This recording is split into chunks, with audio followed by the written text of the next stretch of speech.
Welcome back to Radio Free Freedonia. I am here with my beautiful, wonderful, not letting us do porn movies co-host, Lady Sticks. Also, we have our absolutely fabulous official, unofficial co-host, Mr. Pink. Always right, Maddie, the freelance enforcer. I love that. That's new. I saw that. That's Joel. That was Joel's fault. Yeah, I love that. Let's see. I got Dire Sith in the house. Hasfar the Angry Elf. Philip, we always love seeing, and Savage. Love you, Savage. Okay. So small recap. We got here somewhat early because I don't know the moon phase. I don't know. But we were discussing international shipping, which, if you know anything about FASA, is the bane of Andy's existence. Like, literally, it is the bane of my existence.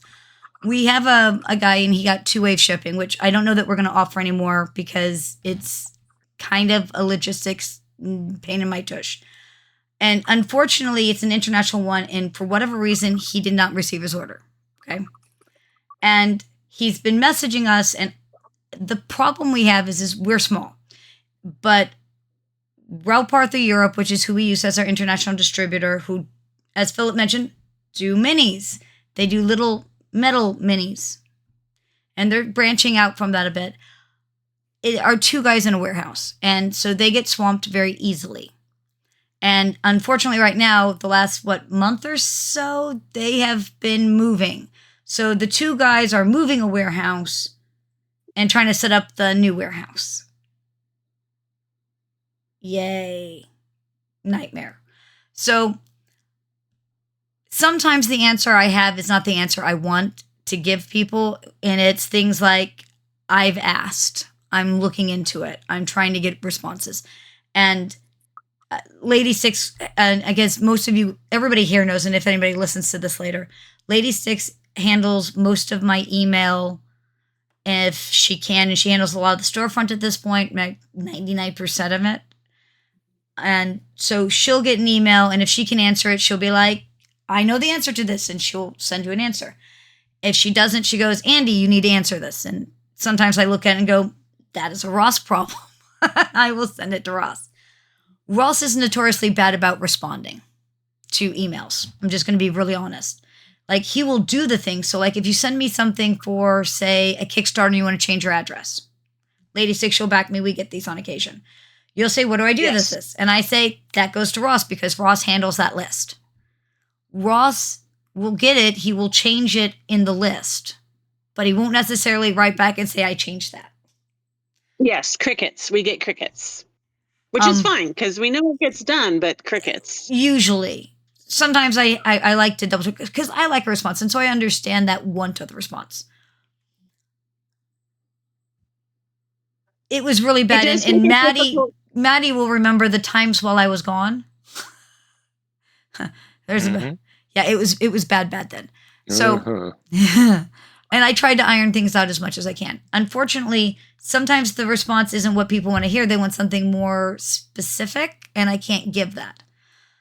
I learned a long time ago that I don't like to say anything that Ralph Arthur Europe has done until it's done, because sometimes they say things like, oh yeah, that went out today. And what they really meant to say is that was going to go out today, and that they're planning on sending it out tomorrow. But for like 6 weeks. 6 weeks. And it didn't happen. But the last I would have been told is, oh, that went out, right? But they misspoke, or they didn't think it through, or they just figured it would be okay to kind of fudge that a little bit and they'll send it out tomorrow. And they didn't realize they were going to be in the hospital for a month and a half. Right? So it creates, because I love you guys. So it creates some issues, and it's very frustrating. It's frustrating for the customer. And the issue we've kind of been having, and I'm not going to name names, if by the time this gets put up, nobody will be able to look back and figure it out, I think, is that sometimes my answer isn't the answer they're looking for, because I won't have committed to you should have had that 2 weeks from now or whatever, because I'm afraid to give that type of answer because I have been let down. Yes, Maddie sees much, remembers all. I've been let down on that way too many times. And I really hate the fact that you guys, as our community, as our fans, as our customers, as as my people, think that I said it'll be there in 2 weeks because that's what I got told, and then it's not there in 2 weeks, and you think I lied to you, and I hate that. Well, It the really other thing upsets me. too, Nora, the other thing to remember too, Andy, is everybody who is working currently with FAFSA, this is Is all volunteers. volunteer, and we get sick as well, and And- we have crazy lives as well, and so there are times periods, and I try my best to not let it happen, but it does happen. Oh, Where I like, just you and told I are both somebody, at the you and same I traded like the spring ick back and forth, and we're 3 hours apart and didn't see each other in person. So I'm not sure how we did that. Yeah, I think it was the phone calls, the daily phone calls. But Yes, that's it. it meant that for like what 10, 14 days, neither of us got a lot done because we were sick in bed. Yeah. So you want to hear the craziest thing? So I don't even know how this guy wandered onto my ex, but it turns out he has EDS too, and his shoulders are stupid. And I'm like, I feel that. I've come up with a plan to fix all of this. Fire? Because I got told that was not the plan. No, we just need all the fans to work for the company. That way they'll have sympathy. You know, most of the fans do. I will say this. Most of the fans do. And I think at this point I try to be very, what's the new term? Transparent? Is that the one that we like to throw out? I try to be very transparent. And Andy? Yes, sir. Light a match and walk away is not the plan. Damn it. But it is always plan B. For me as a gamer, it's always plan Z. Like every character sheet I think I've ever had has oil and matches of some form, or some form of accelerant and some form of lighting the fire, because you never know when you just have to like, fuck it, nothing else works, set it on fire, walk away.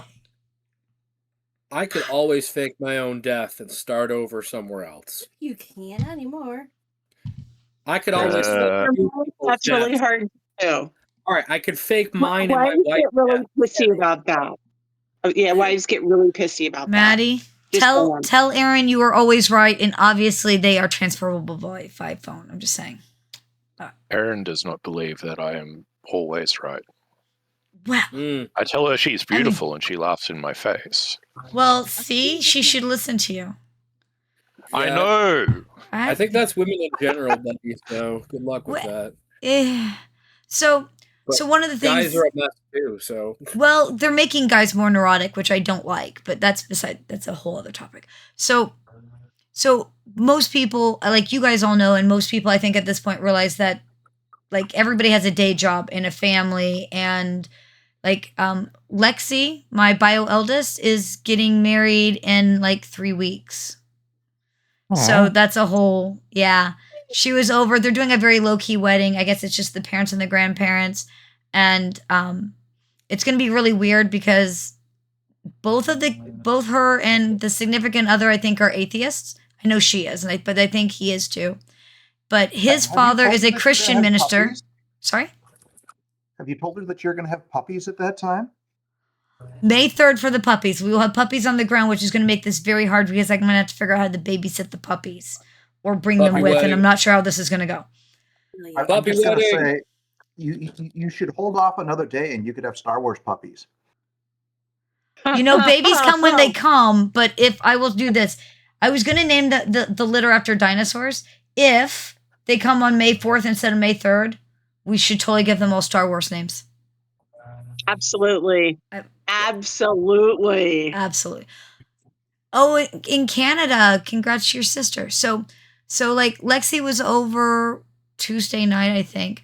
And so it's a low-key wedding. And I mentioned that something about dinosaurs, and because all sorts of jokes about dinosaurs. And she said something, and I was like, I have that dinosaur dress that I ordered online, but it doesn't fit me. And she's like, so she tries it on. You're going to love this, A6. So she is now wearing a dinosaur dress for the wedding. So, but I thought it was hilarious that the two atheists are being married in a joint tag team wedding with a Christian and a Wiccan minister. It's going to be weird. My request to the DJ. Sorry, what? A DJ? We need a DJ. I'm putting in the request to the DJ for the song that needs to be played. Oh God, yeah. But there's no DJ. Like this thing's so low key. Like we're just doing like I said, I think it's like a dozen people, and we're doing a dinner afterwards, and they don't really want a lot of gifts, either help and advice on they're building their house, or we can donate gift money to the house building. So like her rings, we went through my rings and she picked out a daily wear ring and a fancy ring. And that's her wedding rings. That's really cool though. So, and I think it's a really smart way to go, not to spend all your money on fancy wedding stuff and think more about the house and stuff like that. So I think it's awesome. What? Be practical? Yeah, I know. Can you believe, Lady Six, that my daughter's practical? All right. So now let's get into a cooler topic. I think it's an interesting topic, and I'm kind of curious, and I'm glad Sarah's here because we were going to talk about one day, but you weren't here, and it's like, oh no, I think Sarah should be here for this. Significant others at the table.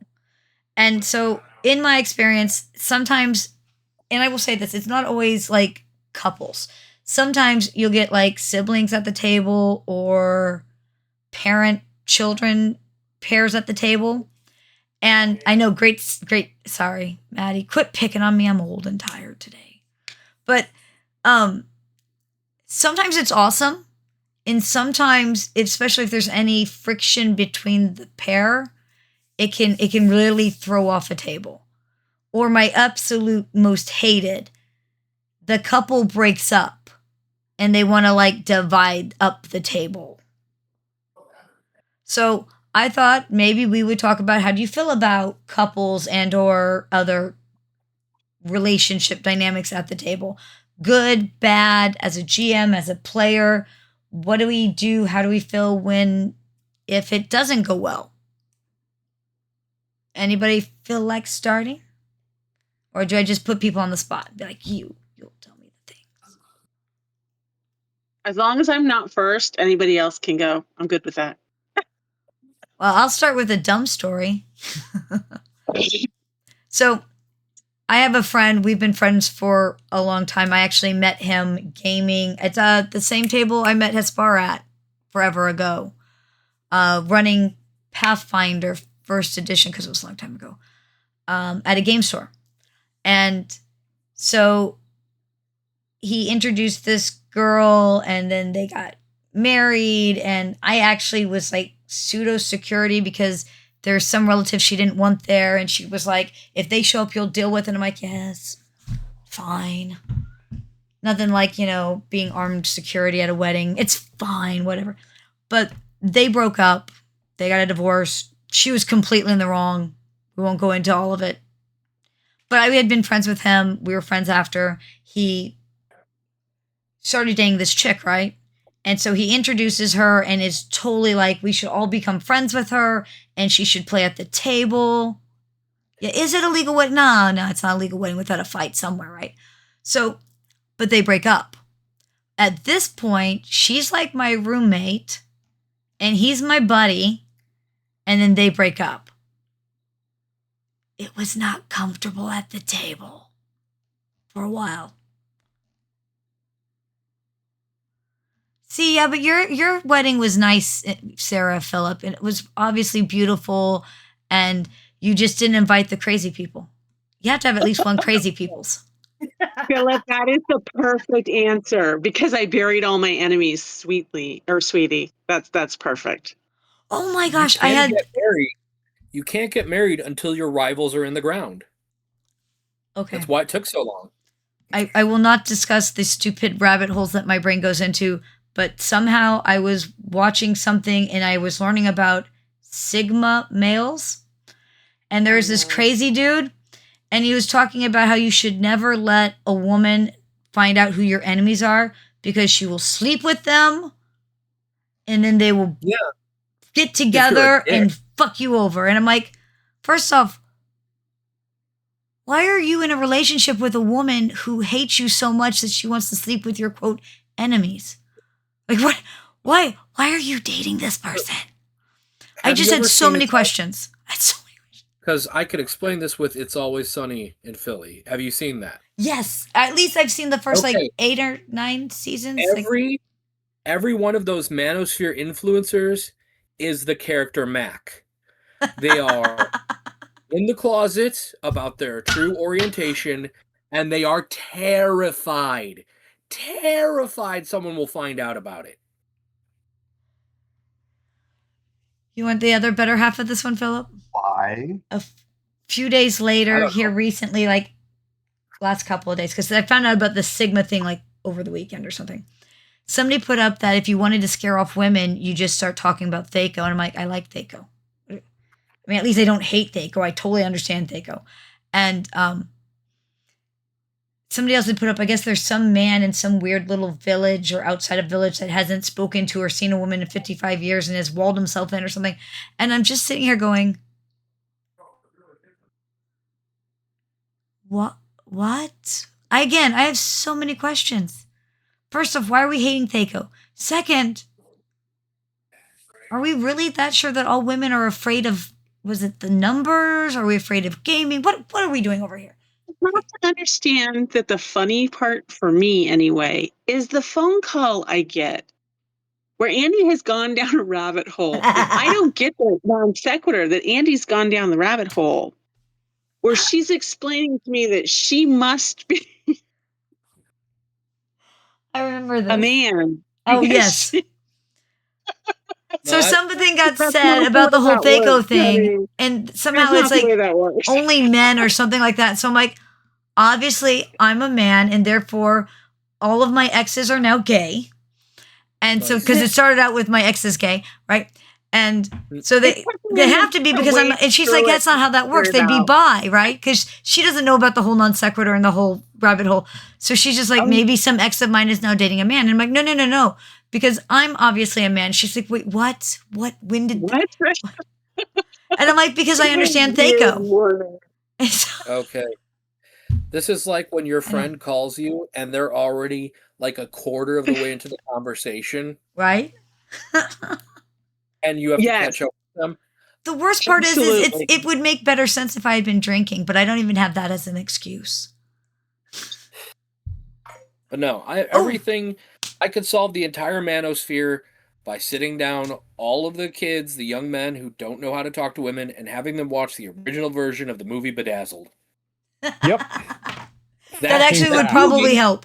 You're done. Okay. After watching that movie, it instructs you, oh, okay, that's what I'm supposed to do. Savage has something actually on topic. And I want to hear about this because you got Lizzie and look, it's a gateway drug. I get that.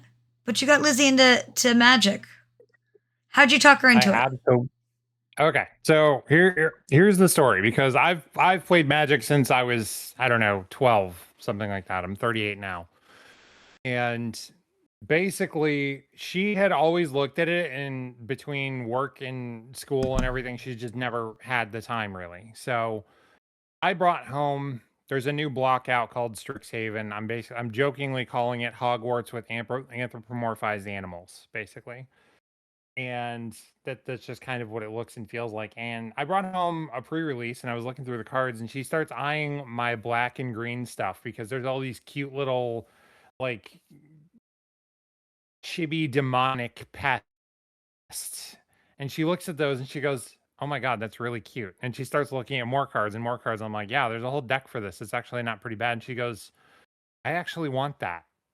And I'm just sitting there kind of like, not really stunned, but I'm just like, oh wow, there's finally, she kind of wanted to do this finally. It was always kind of just like, nah. And she's like, I want that.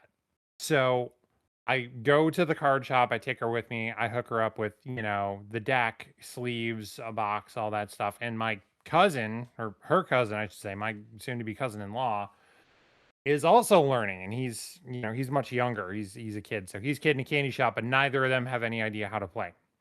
So we go over there last night and play.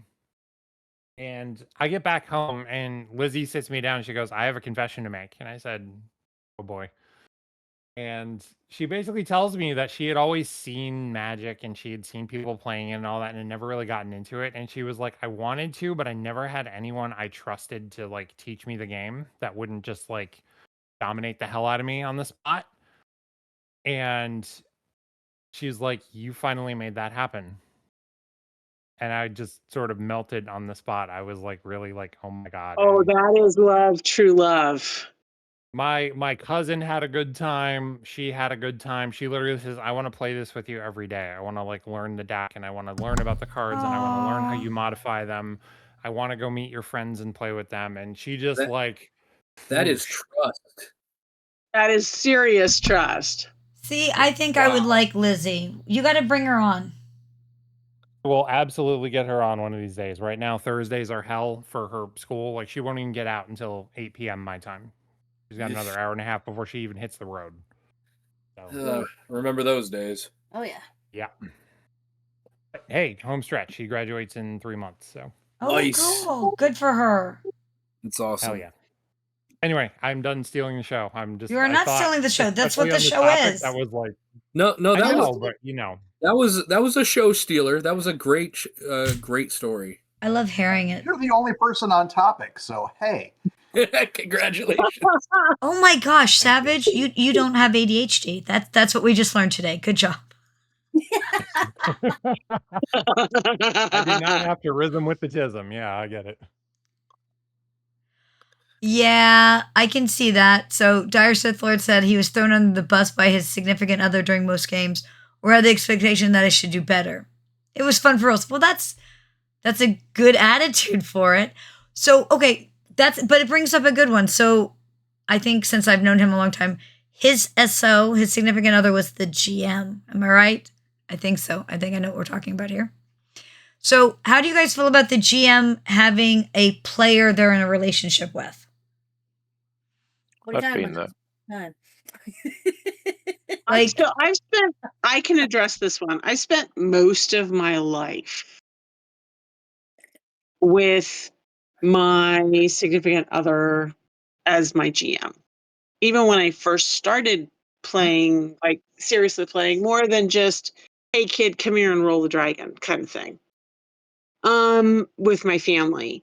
And so I kind of have a slightly twisted opinion on this because that's how I started was, hey kid, come roll the dragon. We're all playing as a group. And the entire group was aunts, uncles, cousins, playing the game. I didn't know that this wasn't something families just didn't get together and do once a week or once every other week kind of thing. I know I caught a lot of flack for being the GM's girlfriend. Oh, you can't be serious. You're only here because he's here. And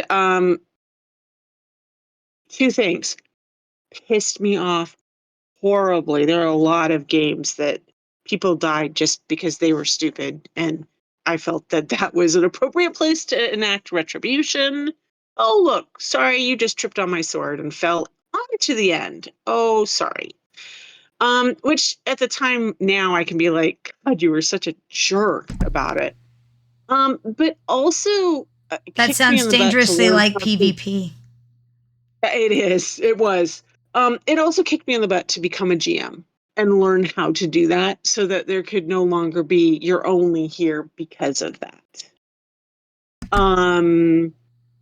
So like I said, I have a kind of weird alternative reality. I personally don't have a problem with people playing who know each other, family members. I'm more likely to allow true family members. If you are dating and you have not been dating for over a year, don't ask to come to my table because it is far too likely that you are going to break up, have a fight, bring it to the game, whatever. Like if you're going to be in a relationship, I prefer that you're in a fairly committed relationship that's not stable, not going anywhere. Does that make sense? Well, like I said, having the breakups at the table before have kind of sucked for the table. I got risks and traps all the time. Why? Because, well, I couldn't complain too much. or if I did, it was like, go home and complain. I didn't mind getting risk and traps though. I never, as a matter of fact, I was more likely to chew out my significant other for advantages than I was for risks and traps. Don't treat me any different than anybody else. And that's not I will why say I'm here. this as a GM and as a player. I have seen the quote GM's girlfriend types where the GM like lets them do stuff that nobody can, like that character can't do that, or gives them information that like how, why, and I've seen that happen. And as a player, I find it horrifyingly annoying. So I'm probably going to be, unfortunately, a lot like Dire Siths and where yours, Lady Six, where I'm probably rougher on a significant other than I am my other players because I don't want everyone else to think that I'm babying them. I will also say that LARP is weird, but I have some horrible LARP stories where the favoritism for significant others was awful. But I want to hear some other people's cool stories. So, what about yours? Tell me some LARP stories. I have to be harder on Sarah sometimes because Sarah's initial instinct in any game is to violate most war crimes. Yeah, she it's only war crime apparently if you get caught or if it's a technical war. There's a lot of rules. We played a superhero game where she kept trying to acquire nerve gas. Oh, Sarah. Sometimes you need that. It's like MSG for cooking. It's just don't question.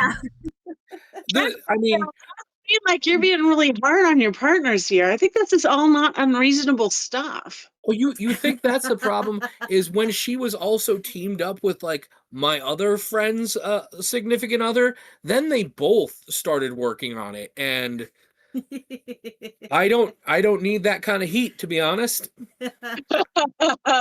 It's only heat if the FBI comes to your house and talks to you about your search history.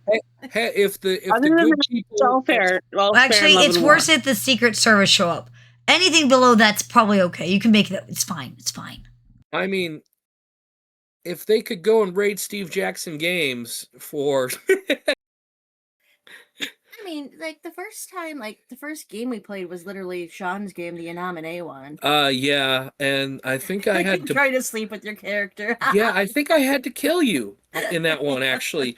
Yeah, I detonated a jet ski underneath you. Is that what happened? Yeah, I detonated you were on a jet ski trying to, no, snowmobile. I had to detonate a snowmobile you were on. One of the weirdest I've ever had. I was a player. I had a significant other. He was playing in the same game. We were playing Exalted.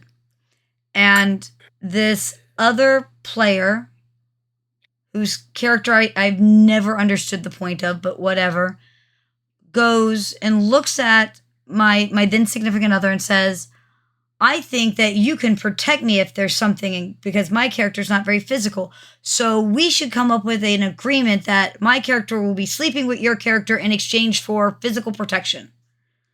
And I wasn't immediately like, okay, what the fuck, Land? But I was just like, okay, that's weird, but whatever. The next game session, because the guy was like, sure, okay, whatever. Right? It's a game, don't care. The next game session, she had written out in calligraphy like this contract that she wanted him to sign as his character. And I was just like, okay, now you're pushing it. Run now we have crossed some lines here. I will give it to him, to the guy. He did not sign it. He was just like, what? I'm just going to say, I'm not a professional. I am not anywhere near this person. And I think she's crossed a few of my lines. Right. But I didn't, because the guy didn't sign it. And he was like, afterwards, he was like, it made him feel really weirded out too. And I was like, okay. As long as everybody's weirded out. She did not understand why that might not be appropriate. And I'm like, I don't think I can explain it if you can't figure that one out. I'm autistic and I can freaking figure that one out. Thank you. So It's weird. I think that the dynamics can be good if it's a good couple. I think the dynamics can be less if it's not. Breakups, I think, are very hard on a table to go through. I think a divorce would be worse. I never had an actual where both players are divorcing or that the GM is divorcing someone at the table. I think that would be awful, though. I think now because we're married, I kind of do like when he runs game, I try to like do the primary assist, make sure either he's okay or if some of the other people playing, if they have questions, I kind of step in while he's trying to take care of like the primary story. So, I know that I used to get warnings all the time via Nerf gun that I needed to keep my mouth shut because there would be a lot of, I need to bounce an idea off you and you're here right now as a partner. That is the only downside that I can think of that it was inescapable. As being I think you just have to have a partner then who can keep out of character. Because as a GM, I like having a partner who I can bounce things with. Because I think it helps strengthen my story concept. It was a skill that I had to learn. And in the learning process, there was Nerf assist. And the joke was, is it Nerf assist because he's just frustrated or is it Nerf assist because she actually knows what's going on? If it wasn't Nerf assist, it was like a squirt gun. But yeah, it worked. I didn't have a problem with it. It was a skill that I had to learn though. Because, when I was growing up in my family, we didn't have that. Our GM was super uber secretive and never talked about stuff. And you never knew because he knew most of us couldn't keep our mouths shut. So maybe Maddie and Savage. So RPG is kind of, I think, different because of in character, out of character, and flows of table. What about things like if you kick Lizzie's tush too many times, is she going to get butthurt? Maddie, what about significant others that you've maybe seen, if not your own, playing miniature war games? Is it super competitive? Do they get angry? Is it even a concern? Or if they're willing to play, who cares? You're just happy they can play. What are we thinking? I know. Go ahead, Marty. Well, I was just going to say, I've never been involved with anyone who was really into miniature wargaming specifically, but the game players that I have been involved with, when it comes to things that are on a table, not an RPG, have been really, really competitive. I would have to say I could support Maddie in that. The women that I know of, especially the women, even when they're playing competitively against their husbands or partners, women in war games are next level competitive sometimes. I mean, I can think of a couple that I watched them play and I'm like, I will never in my entire life ever play a game with or against you. Cause you're just what you need to play and win and enjoy the game is someplace I don't ever want to go. I have played Warhammer with significant others in the past, not Lizzie, prior women. I don't know why, maybe it's just me, but I've always found that to be fun. And I never get to the point where I'm winning and I'm gloating about it, and I never get to the point where I'm losing and I'm butthurt about it. Like last night playing Magic, I considered my deck to be the worst of the three there, and I ended up with this brilliantly nukish play. And my cousin is telling me, "Oh my god, dude, please take her out. She's gonna kill me next turn." And I go, "Nope, she knows where I sleep." And instead of taking her out, I would just kind of balance between the two of them, and sometimes I would let her get one off on me or whatever. We came home and played a game, and she was kicking my ass, and I was just totally happy with it, and she's beaming and thrilled, So I always find funny ways to do that. It just never seems to be a problem. So I was playing a game. You've got to understand go ahead. It's about playing the game. It's not about winning. Yeah. Yes. Well, okay, but your more competitive games, a lot of people, it is winning's a big deal to them, and some women are more competitive than others, and some men are more competitive than others. And I think, as long as, in my personal opinion, as long as the two people are willing to, it's a game and walk away, it's not too bad. But I've seen a certain person, Lady Six, that name starts with an F, was playing a game. It was definitely a win or lose card game thing. It wasn't Magic though. And first time we're all playing, so we're all learning the rules. And her significant other at the time was playing and kicking her tush at it, and she got mad. She was actually mad at the person over it. And I just kept thinking, it's a game. Somebody has to win. Why? I told my significant other very early on. He does really likes mini games. I mean, he came into our relationship with tens of thousands of points of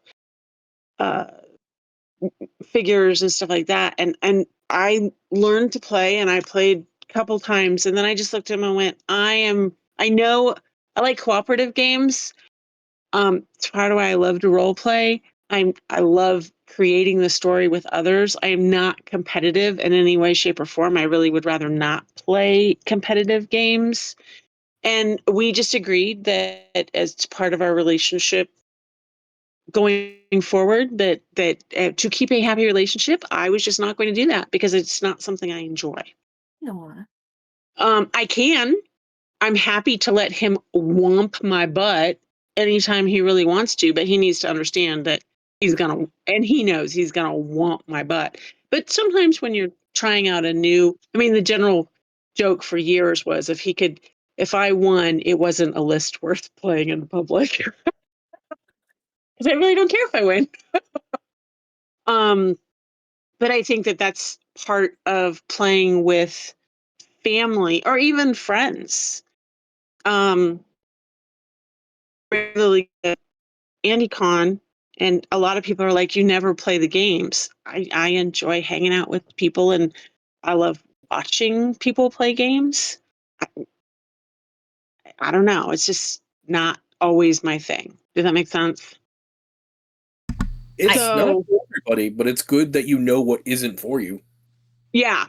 Yeah. And it took a while. I mean, it took several times of me getting trumped. And I know I can think of at least one couple, they would competitively play war games at competitions against each other. And I would look at them, and I had a conversation. I remember one time with the husband, who's my friend, and I said, why? What? Explain to me what you get out of this. And he's just like, I just like watching her just get super competitive with other people. And I like the fact that she's not afraid to bring that to the table. It's worked out on the table. It never happens at home. There's no need for it to happen at home. If there's really a problem, and he said one of the things they do, if they really are having an argument and they can't figure it out, they'll set up the table and play a game, because they'll blow out all their anger and frustration just trying to win that battle or those turns, that it just burns through whatever frustration they have. It doesn't come back off the table. So kind of back to that, as long as they're willing to let it be a game and walk away. Exactly. And they were willing to let that be some people throw plates against the wall. Some people, battle it out on a space map. So yeah. Would never work for me. They loved it. It was part of what made their relationship work. I think I'm only really competitive at Monopoly for whatever weird reason. I'm also one of the few people who likes Monopoly. I will admit, the only game I get competitive over is a simple card game, War, and I will play that for hours and hours and hours and love it. But anything else? Like traditional war where like you flip over a card and see who's highest? Traditional war, like you flip over a card and see who's highest. It is a stupid, simple game. Any age, anybody can play it. I don't know why. That is the only thing that I'm like, oh. If it scratches that brain itch, then all power to you. Yeah. I mean, let's see. It's All right. hard to find the thing that does that for you specifically. So, what about players that like to team up? So, like best friends who want to play siblings in the game or something like that, so that they insist that their characters know each other and that they. Because I've seen it where it's been really good and I've seen it where it's been really weird and cliquish. I don't know if you guys have ever seen that. So, like, these two know each other, so they're going to play characters, like, know each other really well, or buddies or whatever. They're going to basically play characters that play off of each other. It is an endemic in LARP. And I've actually used it to my advantage in LARP. I was one of the few people who had a player that was a, human servant, basically. And I maxed out like Haven Hunt and all sorts of stuff. Like I totally made that, twins, that type of thing. I've seen this turn out really well and I've seen it turn out really bad. What do you guys think? Stories, ideas, thoughts? I've seen it before. I have some friends who they're a very strong couple. They got together over the table, as I understand it. But they're like that. They're both big gamer nerds as well, and good people. And I've seen them play characters together that are like what you've described. But I think the better way that they do it is that they co-GM. So they'll both sit down at the table and they'll both GM without any prep work, and they can just riff on each other, and it's really quite amazing to watch. That's nice. I've co-GM'd very nice. Outside of a LARP. I have co-GM'd like one time, and most of the time it was with a friend, and we talked behind the scenes, and what we did is we would just trade off story arcs. She'd do a story arc, then I would. That way we both got to play, and we weren't forever GM'd. And it actually went really well. I think we did that for a few years. So, heck, any table going a few years, let alone table that's being tag GM'd, it's pretty cool. I think probably the worst I've seen is if they went into it with, I'm going to do something like, I'm all the brawn, they're going to be all the brain. And then for some reason the schedules quit working and they lose the other person. Then their character seems lost. And a lot of times they'll just want to change the character completely instead of dealing with that. I will say in LARPs, it is an endemic, and I have, like I said, I totally maxed out Haven Hunt, the whole thing, and turned it into a complete weapon. And it was hilarious for me. I have to be really careful about that because I've had it's part of what led to you have to be in a really stable relationship, because I've seen too many partners who come in and went, oh, we're going to play as a couple or we're going to play characters together. And the reality is it's one person dictating what's happening with both characters. And often that's an unhealthy, and I really have issue with that. I really have issue. The worst I've ever seen with that, I was going to run 1879. There was a couple of new players, and they were a couple. And basically, the guy started informing me what his wife was playing, and she really had no idea. And we're talking about the other things, and she's like, "Oh wait, you can be that." And I realized that he had built her character, had not asked her, hadn't looked over the options with her. He just decided, her name was also Sarah, by the way, but he even named the character something like Sarah something. Like he named it her, he decided all of these things. It was, hard no. It was bad. And I basically was like, you know what? I don't think that this is the right character for you. So I pulled her aside and I redid her whole character. And then he still wanted this wife character because he literally was using it as a proxy second character. It was so freaking obvious and awful. I don't think I've ever seen it so blatantly done before. It was just... It just sounds awkward.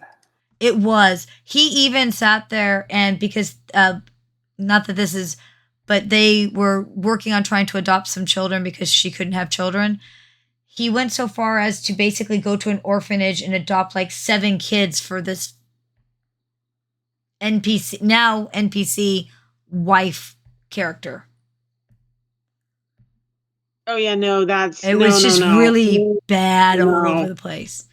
And part of the thing is that he had wanted to be the GM for some homebrew game world, and after it had, I just, you get a feeling for someone, you're like, no.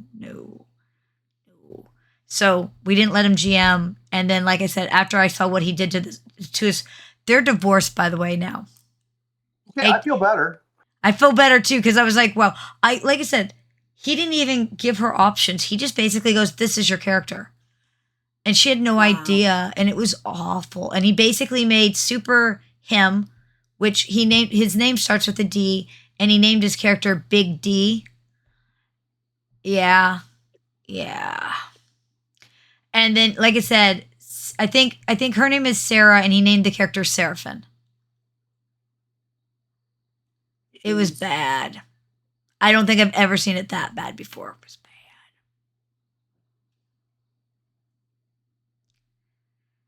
And now, thanks to you, I have I'm going through the big D and I don't mean Dallas. Right? It's stuck in my head, and that is your fault. I'm sorry. It's that guy's fault. That's what he named his character, which was just and he was one of those guys.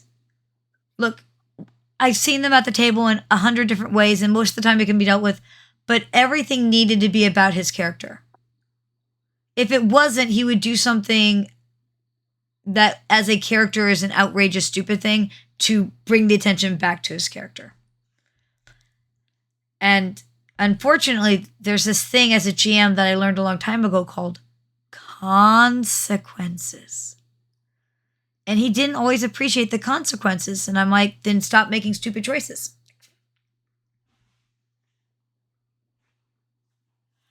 Yeah, couple mirror characters, yeah, Savage, they're just kind of weird sometimes. So I have a story about that. Let's go. Let me hear it. So this is a LARP story, and this was a couple's, and they always played people in a relationship with each other. Like always. Like Ned Dunn, vampire, there are 2 vampires. They're both dead, and they're come back as 2 more vampires who are in marriage. Werewolf, they're 2, werewolves that are somehow together, which is also against a bunch of fucking things. In old vampire or werewolf werewolf of the apocalypse, that was a huge no. Oh, I know, and it still is in the games they were playing.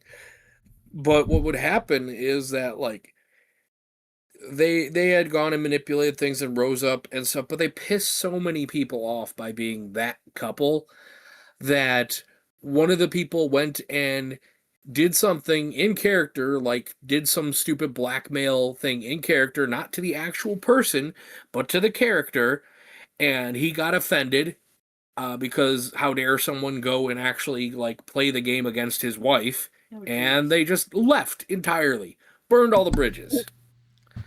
Because it's okay if I'm a dick to everyone, but if you're at all a dick to my wife, which in Vampire is the name of the game. Well, it seems to be how they play. It's how it's played. I still think you can play Vampire LARP without being a dick all over the place PvP, but it is not fun. A lot of people, they're attracted to it specifically to PvP, which is part of the problem with the wife couple. They're automatically creating a faction. They automatically have that second character. In a Vampire LARP, you should be PvP. You should be all plotting against each other. Because otherwise, it's not fun. It can be, but it has to be done right. I have done it where it is fun and not PvP. But it takes a lot more work, I think, than a lot of GMs are willing to put in. And when you start getting into some of the higher numbers of people, it's much harder to do. You really need like people who can sub GM, because anything over probably 12, 15, it becomes very hard to handle without it being that PvP. But it can be done. I've done it. You just have to give them something more interesting than PvP. A bigger bad thing. Or an outside bad thing. But yeah, or my other favorite, which is similar but not the same, and it happens all the time in LARPs, is friend sets, where they'll bring in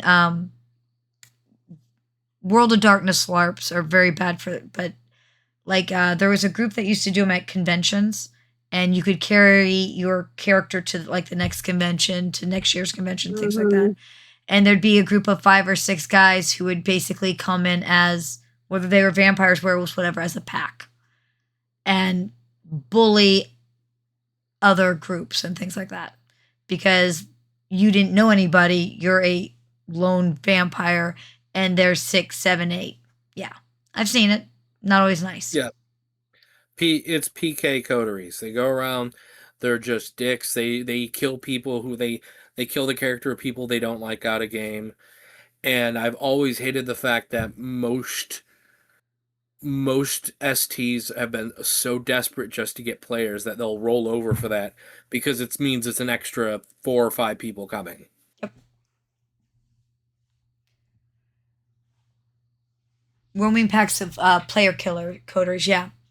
There was one, it was a really weird one, and I will say this. This is long ago, decades ago, right? And it was not uncommon that if you wanted a better character, you would simply bribe their GMs with alcohol. There was some bribery that happened that I don't think someone should lower themselves to offer for bribery. Food and alcohol is one thing. Favors. This goes on YouTube. That probably won't get me in trouble. Favors. All the time.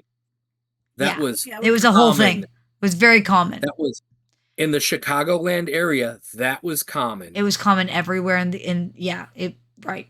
So, but the one year, for whatever reason, they talked the GMs into letting them have a oh my goodness, my brain is so dumb. A Sabbat group. Which is a horrible idea.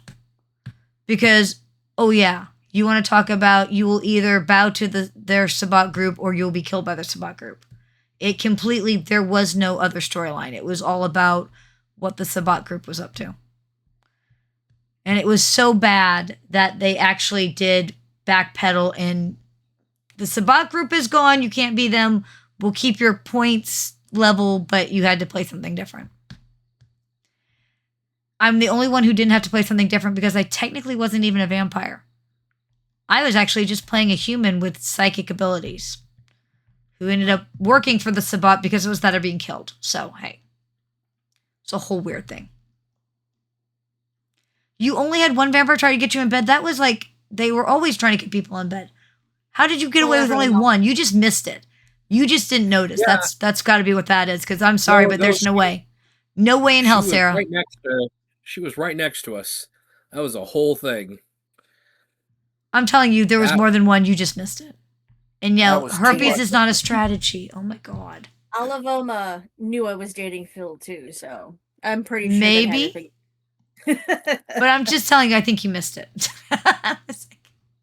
Which is in a lot of the LARPs that I played in, and this may be a California-centric thing, but that just made it more appetizing. If you were at a LARP, Vamp LARP, or Masquerade LARP, and you came with a partner, you might as well like host yourself down in blood, and I mean, you were just begging for everybody to hit on you. What? I don't know this. What is the Brazilian rule? Hold on.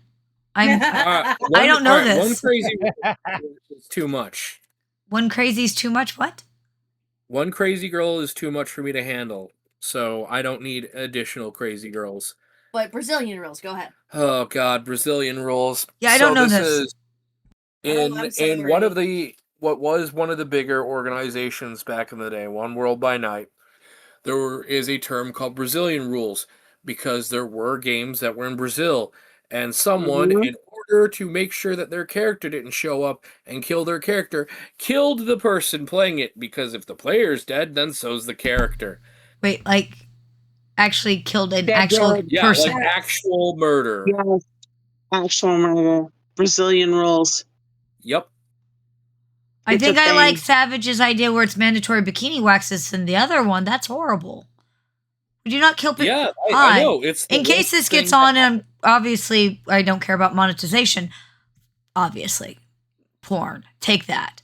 But there should be no killing. There's no real touching. No real touching, no killing. Okay, like that. I shouldn't have to explain that to people in Brazil. I have seen someone get assaulted at a LARP. I have seen I've seen fights at LARPs. go and help someone who was actually jumped by a bunch of people, and I've also seen a LARP group stop a fire in a park. Like, it's a mixed bag. So I've seen fights break I've out, seen essays. not usually I've about the seen game. Usually it's personal bullshit. Go ahead. I've seen essays occur. I've seen groups stop essays Yep.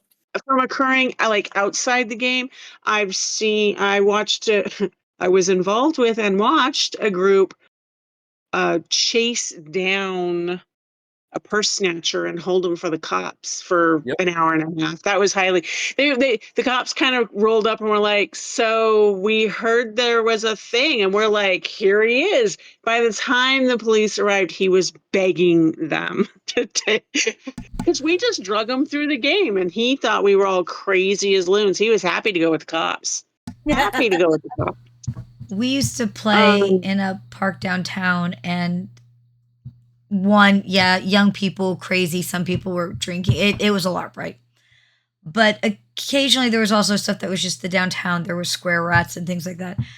We had everything from fights. Usually the fights were not about the game. They were usually so-and-so slept with so-and-so, bullshit young people drama. But there was a young lady who wasn't part of the game who was down there. She couldn't have been more than 15, 16, having a mental health crisis. And, I mean, the LARP people, nobody else on the square gave a damn about this girl. The LARP people were the ones who were stopping, calling, 911. I sat with her personally, So it is a mixed bag. But no, there will be no stabbing people. So how do you, not outside of a LARP, it sounds like okay, I've had a table get accused of being cliquish. It was actually just that this person was stupid, and you came into an already established game and just thought that everyone was just going to be like, when there was the God baby and all this stuff going on. Do you think that, not necessarily in a couple, but like siblings, if the siblings are playing characters that are previously aligned, things like that, good, bad, siblings, parent, kid, anything like that? Or is really the problem just with married couples? I'll let you know when I see siblings that are actually not trying to kill each other. Okay, my darling brother. That's a thing. My darling adopted brother and I were horrible. We were absolutely out for ourselves, even on tables where I don't necessarily like PvP, never have. So we weren't necessarily killing the rest of the party members, but we totally would dominate tables and things like that. But William and I adore each other, so we're good siblings. So yeah, and in LARPs we were even worse. Like, I created a human with telekinesis and pyrokinesis to act as his human servant, day servant, so that we could kill people, because, I mean, it was a vampire LARP, so PvP is fine. Yeah. So, but William and I think may be the outsiders on that one. So usually, if you're, okay, hold on. But if you guys are saying that most of the time siblings are out to get each other, Is that a distraction at the table? Oh God, no! It's free drama. Free drama? Just have fun with it. Let it go. Okay, so Phil and I may have a difference of opinion here because I like a drama-free house and a drama-free table.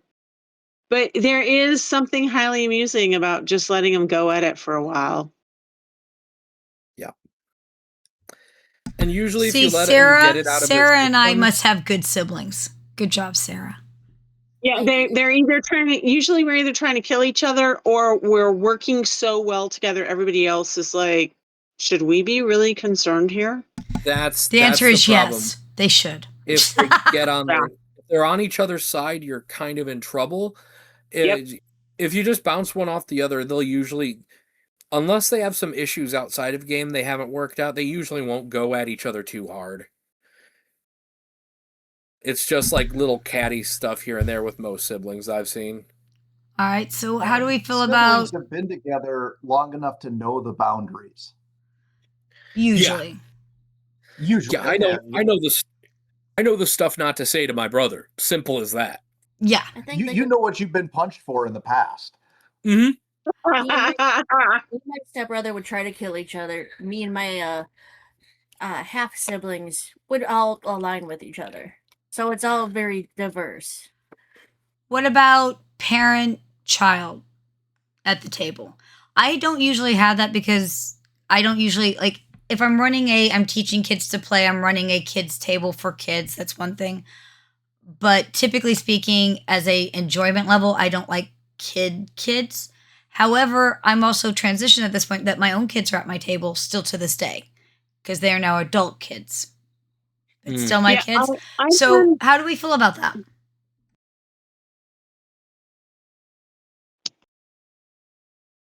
My only real pet peeve that I've seen is if you do have a kid at the table, it's because they want to be there and not because you're shoving them up to it. Exactly. I've worked with both adult children and parents, and I've also worked with like parents who are introing a child or working with a child or young adult, however you want to phrase it, to have them be involved. And I think it really depends on, usually the kid is not the problem. Usually it's the parent, because some parents can get super butthurt about, well, how could you do that to me? Why would you want to do that to me? I'm, and the answer is it's a game. Just chill out. It's a game, So for me, I've seen a spectrum. Okay. I was in one game and it's the GM that I ended up, I tag team. We were friends. Her daughter played. And most of the other, and yeah, she was young, 12, 13, something like that, maybe. She was silly in certain respects because of that age and things like that. But I got really angry at how dismissive the other adults at the table were. Like, they wouldn't let her give a plan or an idea. They would talk over her. Anything she came up with, they dismissed as stupid. And most of the time, it wasn't necessarily stupid. It may not have been what they thought first, but given half a chance, it wasn't any crazier than anybody else's ideas, right?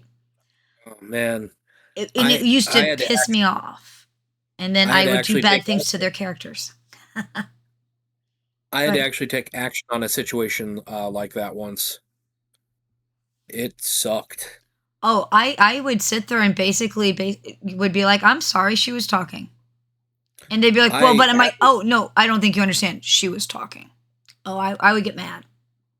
Because I don't like anybody being mistreated. Go ahead. Yeah. I had to have a rather frank discussion with someone because they were being overly aggressive to the kid who was at the table. And yeah, that was unpleasant because this was an older gamer. This was someone who'd had kids who became adults. This is someone who should know better. Someone in like their 70s. Yeah, and I was not happy with that. They did go, like, once I had a frank discussion with them, though, they did go and change. That's good. So that was for the better. The best experience I've had with that, though, was running a game for my cousin, my younger cousin, and all of his friends. And the youngest of which was 8. and my uncle was also in the game, but he basically just played a healing paladin. He just smoked up and played a paladin. Yeah, just so that they would have a healer on hand, and he completely took the back seat to the kids. That's cool. Now, yeah, I mean, it was so cute. He played adorable. His son played the son of his father's character. Back in the original D&D days. And to make it even cuter, he's now in college and he's also GMing now too. They grow up so goddamn fast. Oh, dude, mine GM, mine play. I'm very proud of them. We had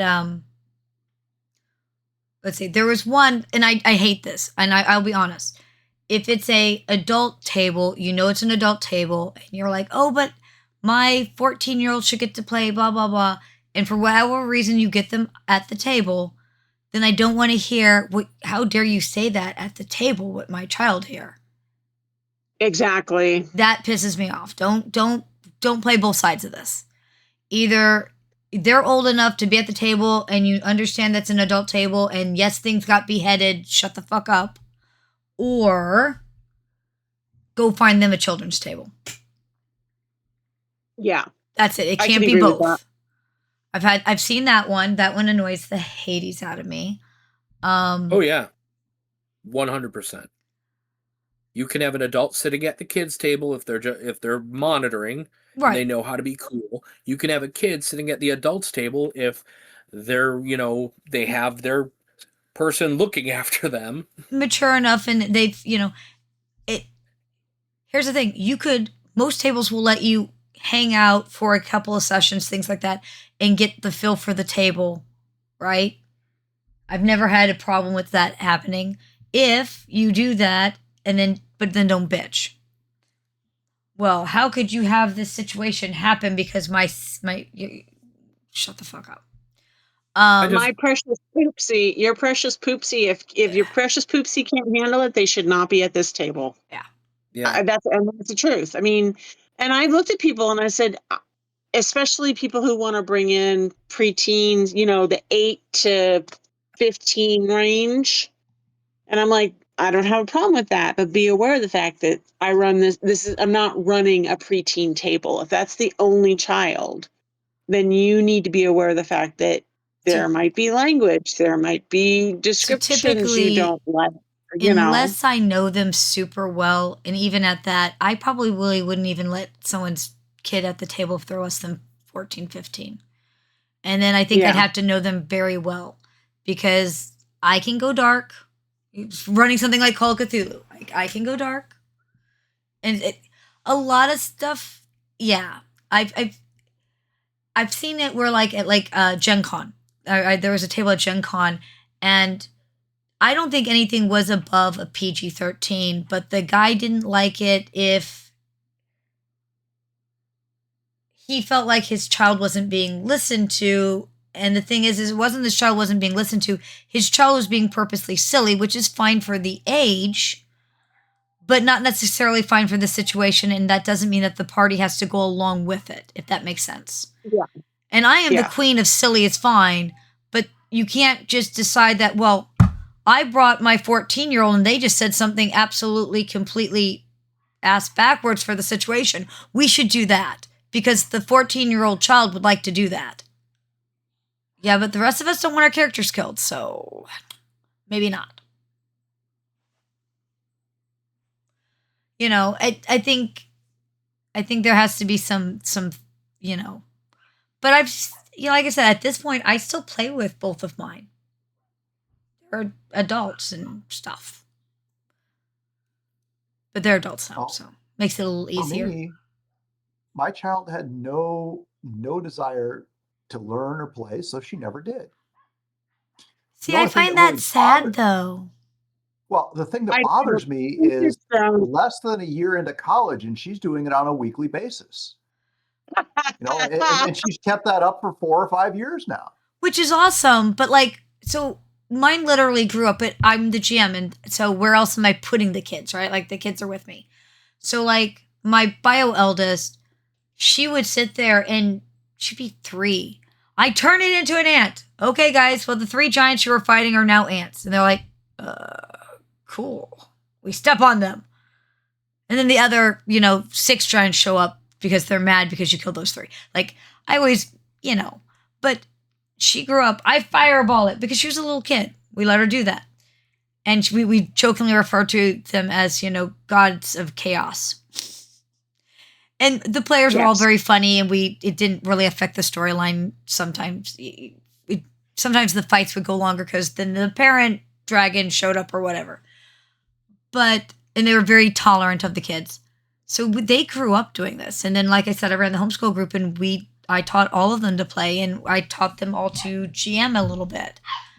And all of those kids still play. So I find it so sad for kids to have gaming parent and or parents and not find some love at a young age for it.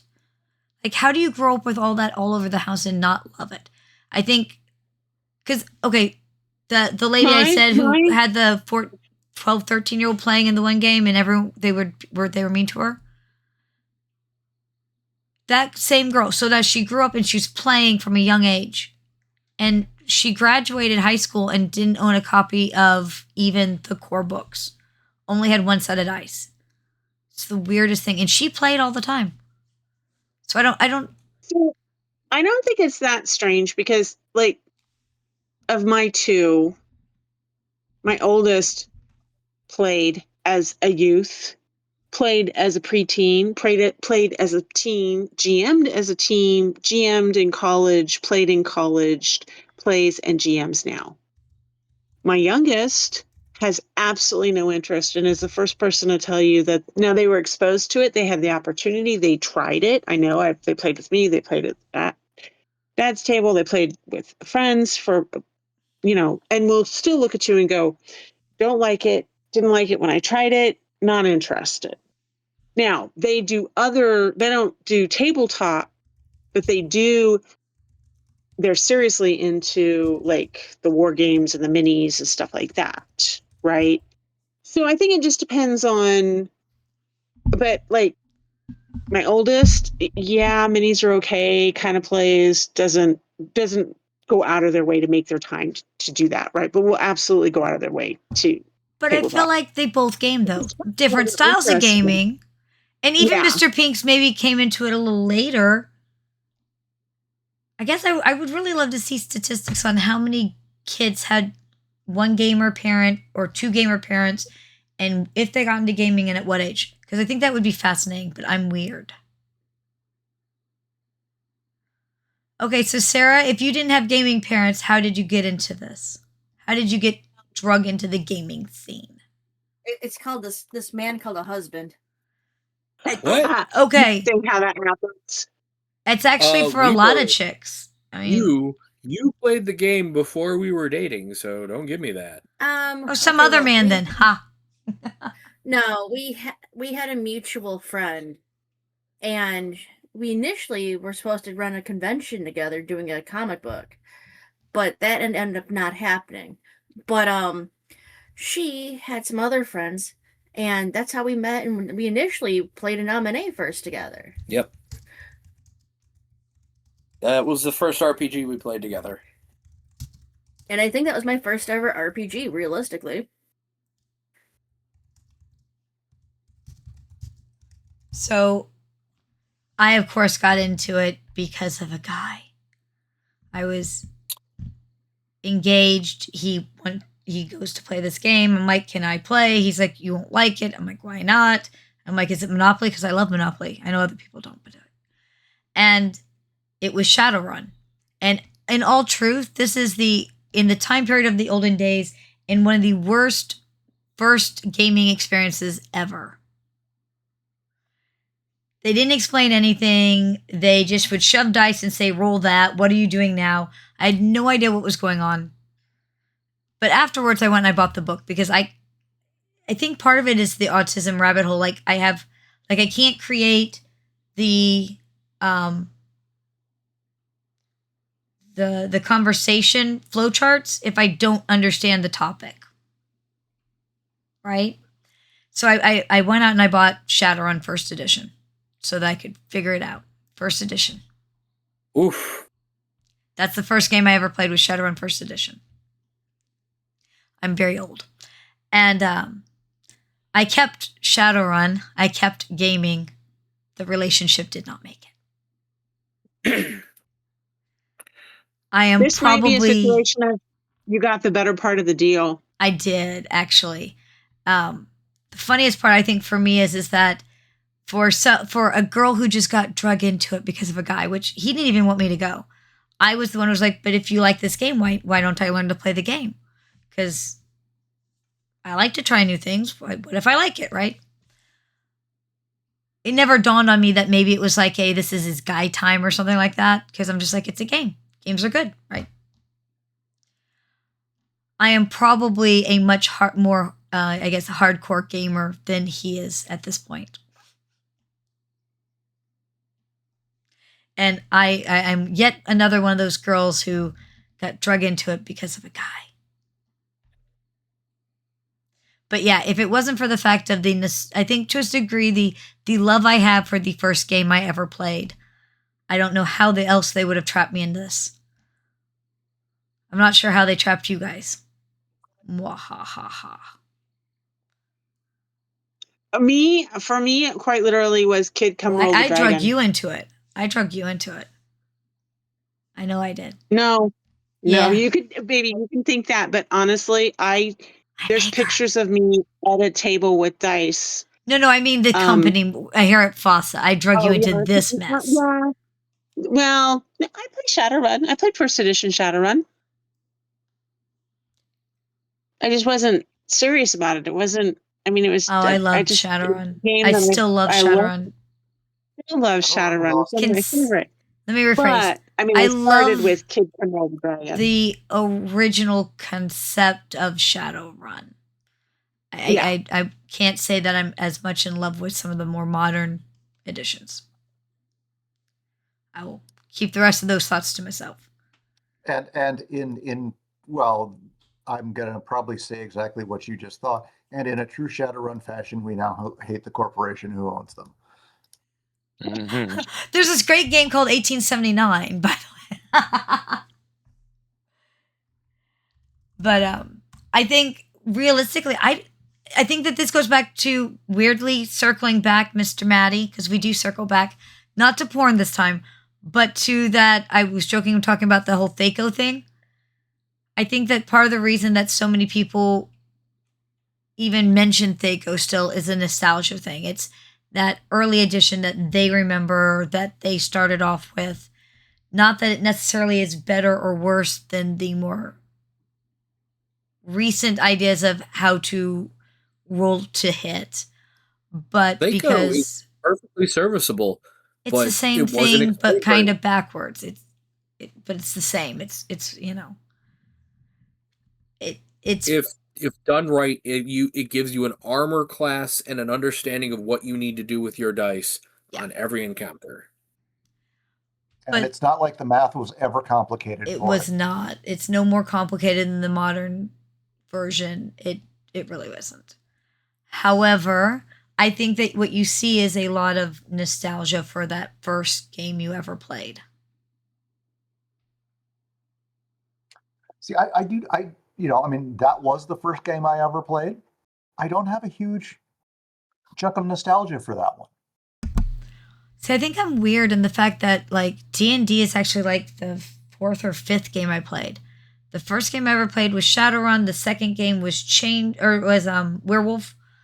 I think I actually played Vampire before I played D&D. But I mean, I started with D&D.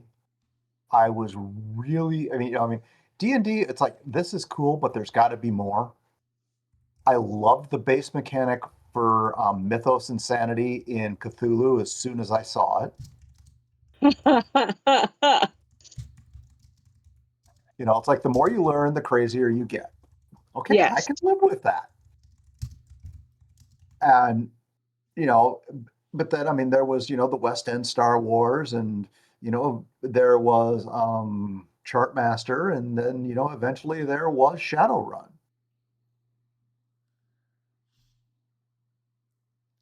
All right. We've had a good session. You guys Yeah, are we've always like killed fantastic. We've killed our time here. We have. I think just in case we ever put this up, I want to remind everybody of second Monday movie night. I think this month, May is my pick. We'll have to decide who's doing after May. Let's see. This is every Thursday. Altia's Adventures, otherwise occasionally known as Troll Smut Wednesday, is on Wednesdays. If you're not watching it, you might give it a chance. I'm bringing lore stuff into the game and a certain amount of mechanics, because I'm talking about key knowledges and things like that right now. And it's set in Kratos, which means I'm playing with Kratos because let's just say technically this would be at least what do they call it? Soft canon. So playing with Kratos. Sorry? That's a good name for a band. Yeah, it would be. Soft cannon. Yes. Yeah. Sounds like what happens at the end of the porno. So I will say this, like I think it's Andre. I know it's Andre. But there's been other people, and I'll put something up there like, do you recognize this? Have you figured this out?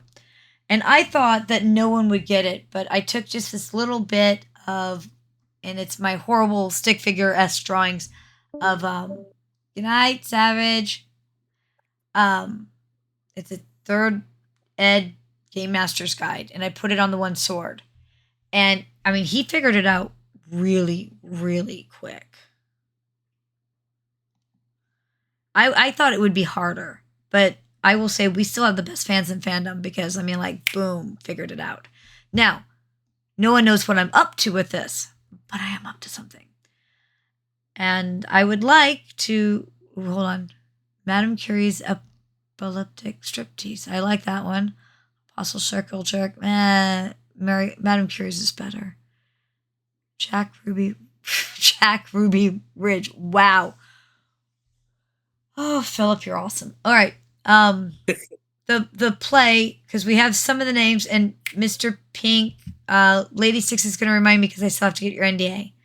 But we need to start getting that moved forward, and hopefully here in a few weeks, the babies will be on the ground, school will be done, and I should have more time to brain things through and get that back on track.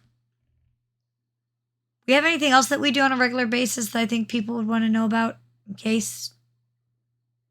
Not that I can think of off the top of my head.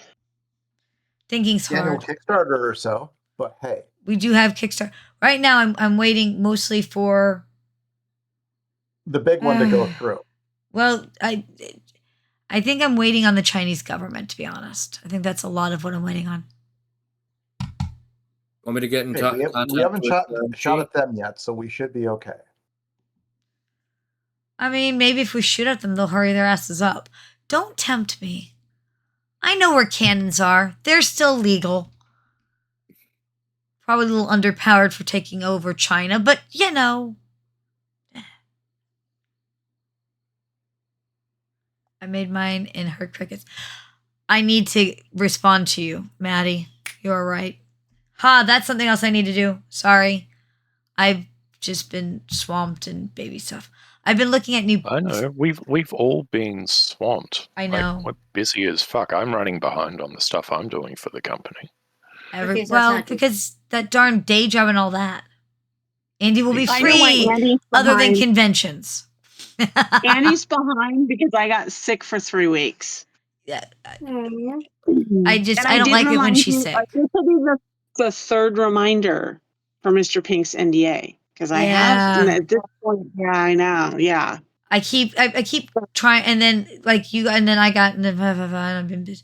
Oh, I'm looking at new strollers. I'm looking at new puppy strollers for the babies. Oh, well, send me the info so that when I get mine, I have, Well, this one's big enough that you could at least it almost put Guardian, like it'll weight almost up that high. So I should be able to Wow. like shove bunches of paps in there, and at least the babies because they don't weigh that much. I don't need one that big. This one's, but I'm not sure. The puppy should wear fancy suits. All right. We already left Savage. We lost Hespar. I think it's time to say goodnight, everybody. Night, everybody. Good, everybody. Good night, all. Dire Sith? He says goodnight. It's fine. Also, in case you missed it, I'm laughing at thanks, Cruella. thanks, Cruella. I'm I don't know if you guys have watched, but we now have stickers for Altia. Hell yeah. Let's see. I just did a very simple faucet pen, and I ordered some new magnets, and so I'm still working on some of those things. Yes, for most of you, you'll have to find me at a convention, but some of you, like, you know, Mr. Pink, and apparently Andre's getting stuff sent to him for having such great answers. Maddie, I may have to bite the bullet and just spend a bunch of money to send you stuff. Stupid Australia. Maybe. Yeah, I know. We're too far away. Yeah, you just have to move. Texas, Florida, something like that.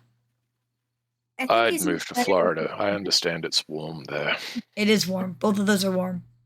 Especially southern It's Texas. warm in the Midwest for longer than you'd want, and then unnervingly cold. 40 degrees Hey, we colder. made it to 70 today. But is it Go us. humid? Yes. It is humid. Extremely humid. Yes. It's a swamp, and the entire Missouri- state is swamp. Missouri is like 80% humidity, 80% of the year. Like, it's ridiculous. We have so much. Chicago used to be on a swamp, and it still feels like it is. I mean, you're still on a lake. I mean, I've heard that about Washington. Washington is a swamp. Both the city and the state. Oh, I will be quiet now. I am turning off the recording. That's what I'm doing. Good night.